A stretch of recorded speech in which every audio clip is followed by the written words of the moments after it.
শিটংয়ে যখন আমরা পৌঁছালাম সেদিন আমরা শিটংয়ের যে বিখ্যাত কমলা বাগান দেখার জন্য গিয়েছিলাম। আনফর্চুনেটলি আমাদের পৌঁছতে অনেক সন্ধে হয়ে যায়, তার জন্য আমরা সেদিন শিটংয়ের কমলা বাগানটা ঘুরতে পারিনি। মনটা আমার ভীষণ খারাপ হয়ে যায়, কারণ শিটং যাওয়ার অনেক আগের থেকেই শুনেছি শিটংয়ে নাকি খুব ভালো অরেঞ্জ পাওয়া যায়। আর কখনো অরেঞ্জ গার্ডেন আমি এর আগে দেখিনি, যার জন্য ভীষণ এক্সাইটেড ছিলাম শিটংয়ে গিয়ে অরেঞ্জ গার্ডেন দেখব বলে। কি আর করা যাবে, পরদিন আমরা অন্য জায়গা গেছি ঘুরতে। কিন্তু যেদিন আমরা শিটং থেকে পেলিংয়ের উদ্দেশ্যে রওনা দিয়েছি, আমাকে কিন্তু শিটংয়ের যে কমলা বাগান সেখানে নিয়ে যাওয়া হয়। এন্ট্রি ফিস ছিল 50 টাকা পার পারসন। ভীষণ সুন্দর লেগেছিল জায়গাটা দেখে, এবং অরেঞ্জ গার্ডেনের মধ্যে কলা বাগানও রয়েছে, সেখানে আবার মোচাও হয়ে রয়েছে, বেশ সুন্দর লাগছিল।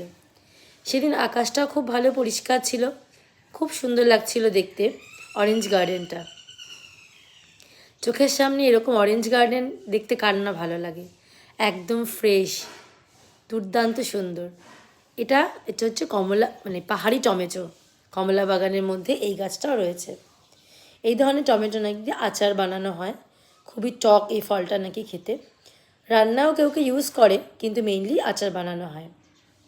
তো যাই হোক, এই বাগানটি যাদের, তাদেরকে আমরা রিকোয়েস্ট করলাম যে আমাদেরকে একটু ওরা ফল পেড়ে দেবে কি না। তো দেখলাম রাজি হয়ে গেল। দামটা একটু বিশেষ বেশিই ছিল, কিন্তু কী আর করা যাবে, যেখানে যেটা জিনিস সেটা তো আনতেই হয়।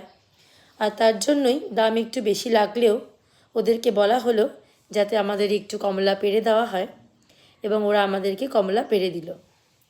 ভালো ছিল কমলা, তবে খুব যে বিশেষ মিষ্টি তা বলবো না, তবে একেবারে খারাপও নয়।